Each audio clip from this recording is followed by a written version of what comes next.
Matt Kean, thanks for joining us on the pod in what must be a fairly mad week for you, I would imagine. How are you going? Adam, it's fair to say I've had quieter weeks, but yeah, no, I'm going well. We got through yesterday, landed it, and now we're just out there talking to people like you to explain the rationale behind how we got to the target number that we recommended. Well, let's get into that. We're speaking on Friday afternoon, a little more than 24 hours after the release of the government's target, and it's a mouthful, a 62 to 70% cut below 2005 levels by 2035. And that was your advice, and the government accepted it. I think it would be useful for listeners to start at the ground floor about what your role here was. You were appointed as chair of the Climate Change Authority last year, and you've obviously got a lot of jobs there, but this is the big one, advising on the target, at least in the short term. What was it you were expected to do in advising on this target, and what were you expected to consider? Well, the Climate Change Authority has been tasked by the National Parliament to provide, I guess, the environmental waypoint, being 2035, advice to the government on how much we can reduce our emissions and still maintain a stronger economy whilst protecting our planet. And the Climate Change Act governs the things that we've got to consider. So if the task of the authority was just to provide advice on what the science should be, let me tell you, it would have been a far simpler exercise. But we had to take into account a number of considerations at law, including the impact of emissions reductions on the economy, on society, on equity across the community. There were a whole range of considerations that had to go into the final decision. So again, had it just been one consideration, being the science or the economy, the answer, the recommendation we provided to government could have been very different. But we had to explore a number of considerations and then use our judgment to come up with something that was ultimately in the national interest. Can we just focus on the science for a moment before we get to some of the other issues? The backdrop to the release of the announcement of the target and the release of your advice was the release of another report, the National Climate Risk Assessment, which came out a few days ago and painted a shocking but not surprising picture of the future under rising temperatures, extreme weather, causing a spike in deaths in heat waves, 1.5 million people at risk from coastal inundation by 2050, species and ecosystem loss, shocks to financial systems and supply chains. Obviously, you would be familiar with all of that. I doubt any of it surprised you. But how do you feel and what do you think when you read reports like that, given the sort of advice you have to give? Well, I didn't need to read the Climate Risk Assessment report to understand the dire consequences of unabated climate change.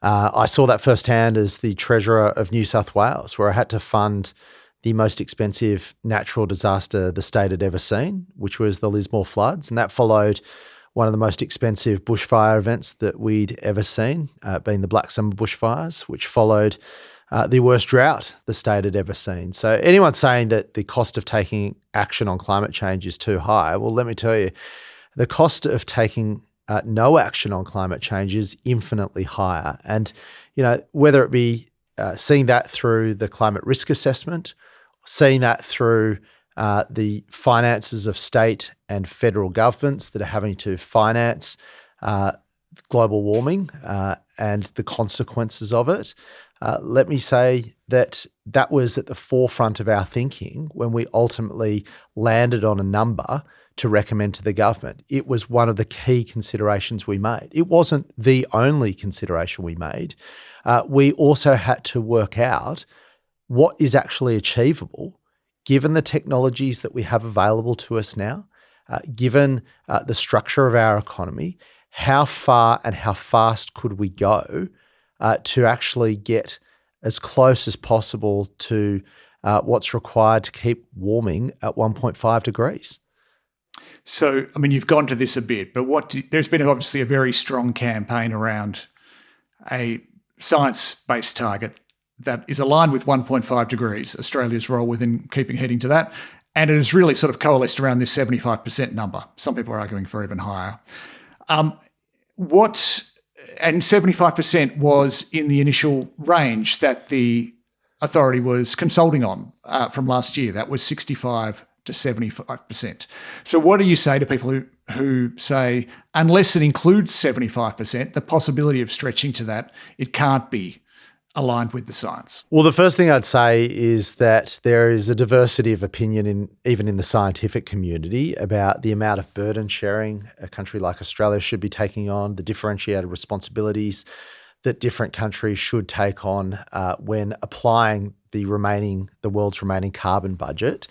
A good starting point for people is the United Nations IPCC benchmark, which suggests that 68 is what's required globally to avoid the dangerous climate change, or to keep things as close as possible to 1.5 degrees. So I guess that was the starting point for us, and that's clearly within the range we recommended. Everything we did was anchored in the science. However, the statute doesn't just require me and the authority to consider the science.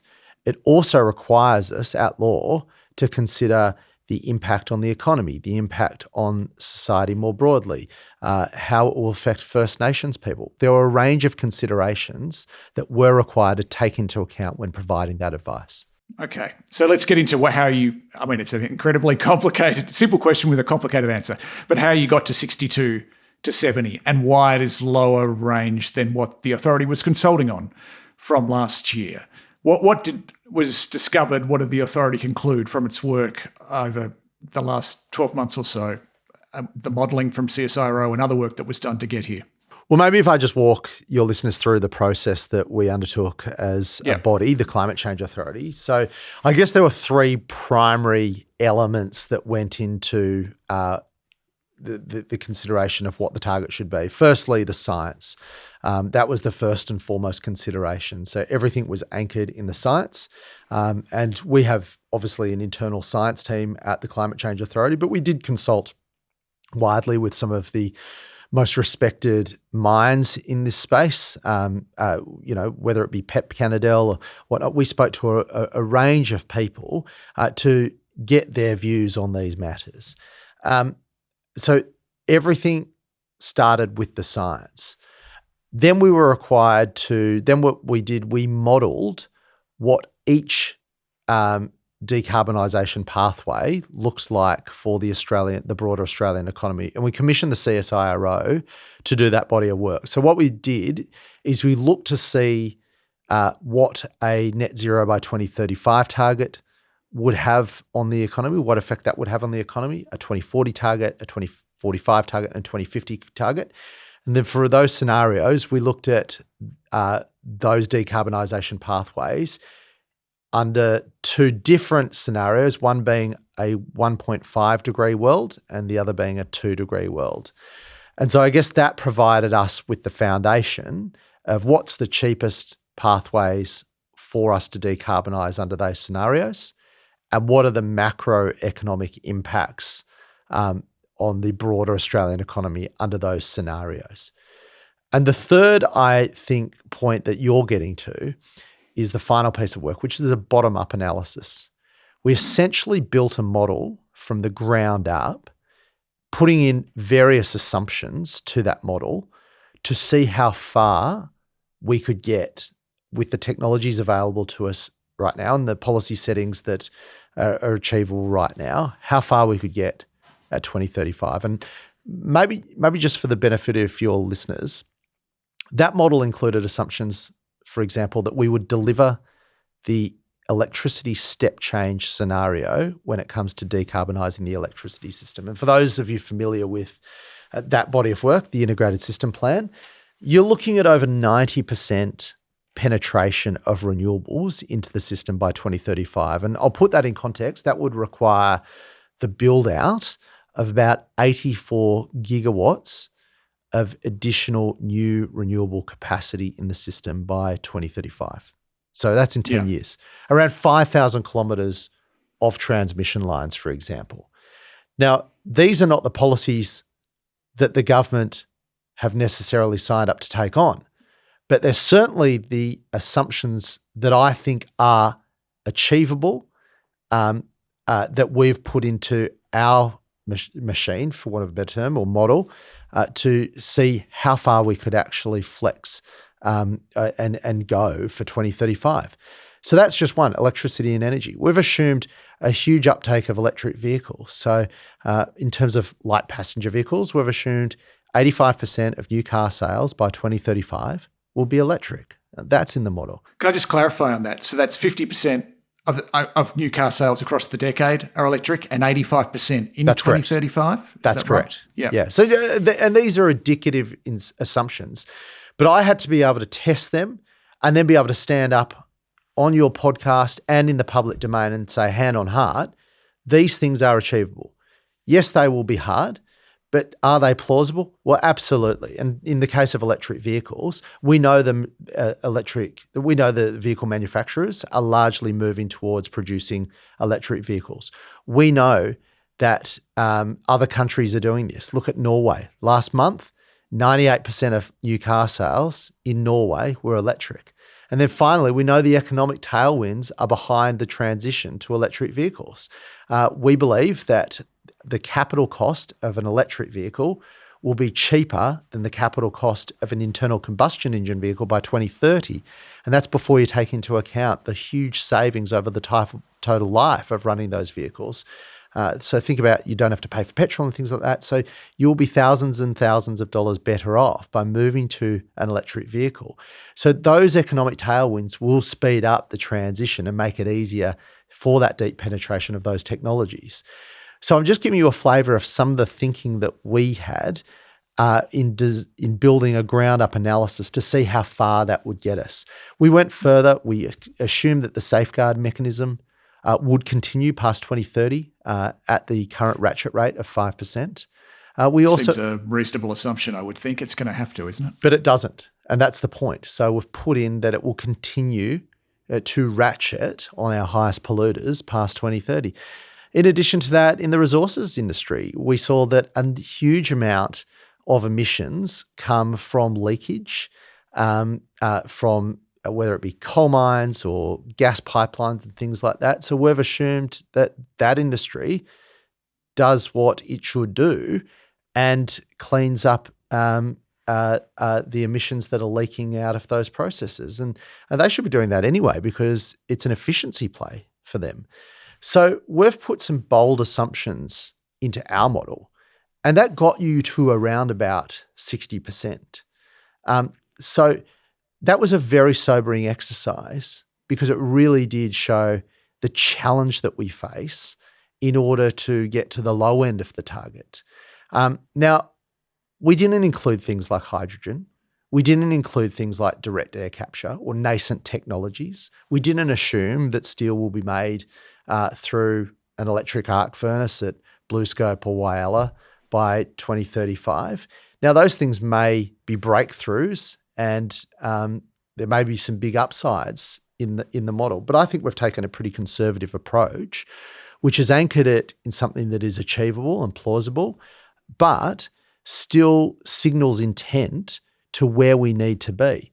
And I'll finish with this. The range factors in circumstances outside our control. It will enable us to deal with challenges that come our way. But clearly, government just can't do this alone. If government does it alone, we largely get to around 60%. But if we have a whole of Australia approach, if business leans in, if the community buys in, and the government at all the different levels do their bit, then we can absolutely hit the top side of the target. And I hope that we can overachieve on it. So again, this was a combination of considerations that were factored in, starting with the science, the broader economic modelling, and then a ground-up analysis. And then ultimately, based on that data, the authority members, which is a diverse group of people from the Chief Scientist of Australia to the former head of the National Farmers Federation, had to bring them together to land on something that we could all stand up behind. And I'm pleased to say that we were united in our position that 62 to 70 was in the national interest, was achievable, does deliver for the science. It keeps us on track for 1.5. And again, is in our national interest. All the modelling showed that target would see us grab and that it would deliver an economic growth opportunity for the country, not a drag. It would deliver savings and benefits to the economy, not costs. So on that basis, we provided advice independent of the government to the government of the day and the people of Australia that 62 to 70 was in the national interest, will continue to see net benefits to the overall economy, was ambitious, but also absolutely anchored in achievability. Can you I think for a lot of people, one of the questions they'd have would be, why such a big range? And you have gone to that to some extent, but can you tell us a little bit more about how do you come to a decision with an 8 percentage point range? There's obviously a huge number of things we don't know about what's going to happen over the next decade, how fast technology will come on, what headwinds there'll be internationally. But it is a very precise sort of figure in a way. 62% is quite precise. So how do you calibrate those numbers? Well, I think I certainly came to it with a mindset of trying to push it as hard as I could at both ends of the spectrum. So at the bottom end and the top end. Because I think we do need that flexibility, because 10 years is a long way away. And I mean, when I was speaking to the modelers at the CSIRO, they reminded me that when they did this exercise in 2015, they didn't assume any electric vehicles in the system at that stage. And here we are 10 years later, and you can't, drive throughout your suburb and not see a BYD or a Tesla or an electric vehicle on the road. So there will be breakthroughs, there will be surprises on the upside, but so too will there be challenges that we didn't expect. I mean, no one saw COVID coming, for example, and that changed what the priorities were in the economy and whatnot. We're seeing in Europe with the war in Ukraine, people didn't foresee that, and that's obviously slowed down Europe's transition on these matters. So we think that range is tight enough to signal intent, send a strong investment signal to the private sector and the market, yet still be flexible enough to be able to handle shocks that come our way. Yeah. The CCA is an independent body set up to give independent advice, but obviously you also want to give a target that a government would consider workable. It's not going to be good for you or them if it's not accepted. To what extent is there a political assessment included in the calculation of the target about what's workable? What my focus is giving frank and fearless advice to the government that is based on evidence, science, economics. Now, what I also wanted to achieve was something that was realistic, that the government could accept. And I think that's the importance of the bottom-up analysis that I was able to clearly demonstrate when we provided that advice and through the report, which is all public to see, that this is absolutely achievable. I didn't say it was going to be hard. I didn't say it was going to be, this is not going to be a walk in the park. But I clearly could demonstrate a pathway that was in line with the government policies, was in line with their direction of travel and intent, which they could sign up to. And look, I mean, I don't know the processes that went on in that cabinet. I don't know what their thinking was about these matters, but being a former politician myself, I wanted to make sure that we could get the government to sign up to this, because the key thing is not the target. The key thing is being able to deliver on the target, and we need everyone at the table to achieve that. So to the extent where that was my own mindset, maybe as a former politician, then yes, probably slightly, but certainly there was never a conversation with government to say, oh, what would you like, or anything like that. That just never happened. And how do you manage, you touched on before, the range of backgrounds of people on the Climate Change Authority board. You have serious scientists, the country's chief scientist, and other scientists. You have people with an industry background. You would have people with a farming background. You'd have a range of perspectives. That must be challenging to try to get to a consensus position. The authority is an incredible group of people, and it's been an absolute privilege to work with the members of the authority. I mean, in many ways, I feel like compared to the experience and the credibility of a lot of these, experts in their own fields, I feel like the one that I'm learning every day, and I'm the chair. To be able to spend time with Leslie Hughes, for example, the lead scientist at the Climate Council, to be able to understand the challenges that farming communities are facing from someone like Fiona Simpson has been such a privilege. These are incredible people that are passionate about our country and want to protect our planet. And they're not always coming at it from the same place. They realise the challenges that we face in their different spheres.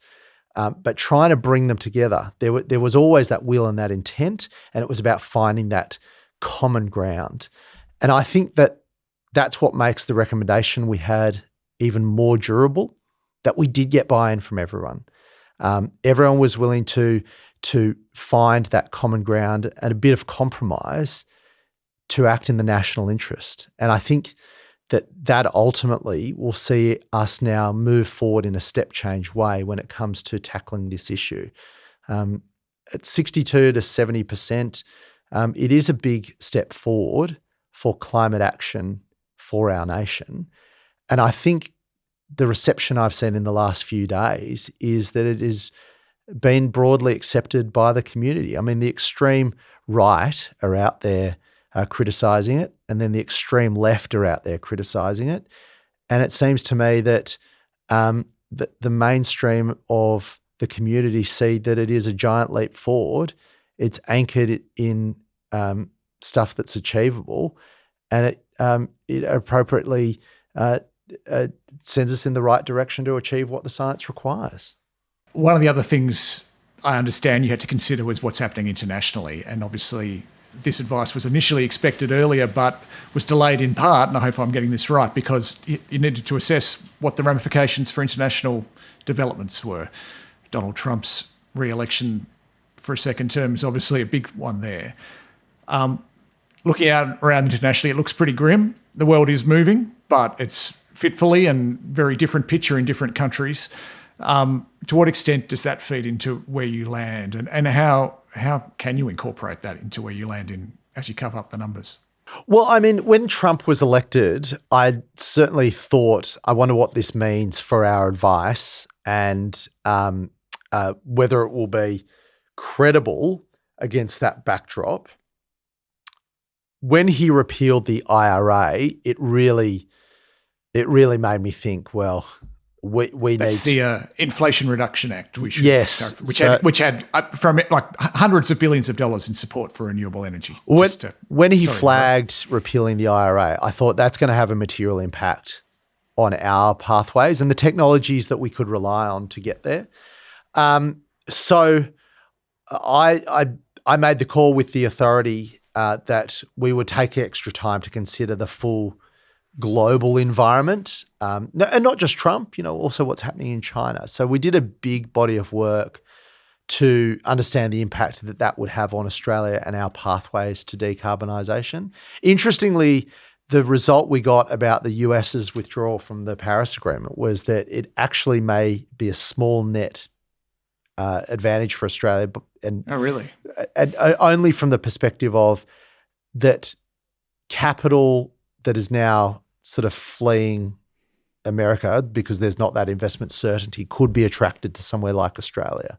And that could provide significant opportunities for industry, finance, etc. So, but I think doing that exercise was very important, because what it reminded me of was that actually 84% of the world's GDP is committed to net zero emissions. So the markets that have underpinned our prosperity for generations are changing, and we're really well placed to change with them and take advantage of those changes. And that certainly also fed into the assumptions that we made. So here, being good on decarbonisation, building new industries actually will pay a big dividend for our broader economy if we can then sell our products, our clean products, into those markets that have committed to net zero. Think Japan, Korea, etc. So again, there is a net benefit to our economy that was clear and undeniable from all the modelling that we did from Australia leaning into this transition and getting on with it.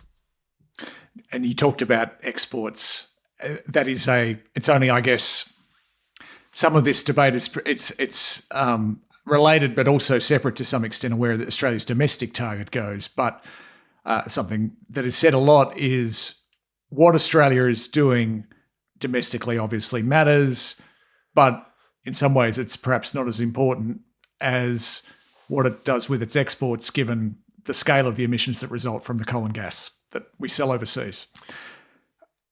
And the fossil fuel export industries also have pretty significant domestic emissions at the same time. The liquefied natural gas industry, we've seen a big spike there in the last 10 years. What does your work say about what's expected with that over the next decade? Well, what we focused on, which is required under the Act, is domestic emissions. So, that was the basis of our advice. But we certainly recognise a number of the reports that are in the public domain, the Deloitte Access Economic Report, for example, which clearly shows that there's an opportunity for us to grow our exports, to diversify our economy and win from this global transition. I mean, our coal exports, a lot of the markets that have been taking that coal, they're changing what they want from Australia. And we've got to prepare for that reality. It's not the Climate Change Authority that is stopping coal. It's the change in global economics and global markets. That's the reality. And we need to future-proof our industry. We need to future-proof our economy. And that's, again, another reason that we need to get on with this transition. I won't take up much more of your time, but I wanted to ask you a question about the position of, I don't know if we should describe them as your party or your former party. The Liberal Party and the Coalition have been, I think we could broadly summarise, as pretty sharply critical of the targets that you've recommended and the government's adopted, and some of the work underpinning that. I'm obviously interested in your thoughts on that, and also on whether you are now, fully estranged from the Liberal Party, or if there's still a path back for you, because you're a long way apart on this issue, obviously.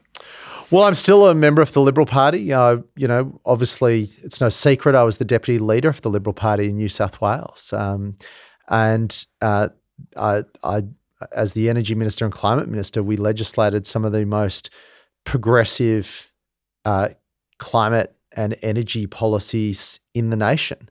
And I'm very proud of that. And we did so because we cared about the planet, but we also cared about the future of our economy. We knew that making these decisions was about future-proofing the nation, future-proofing our industry, creating investment and job opportunities for the regions.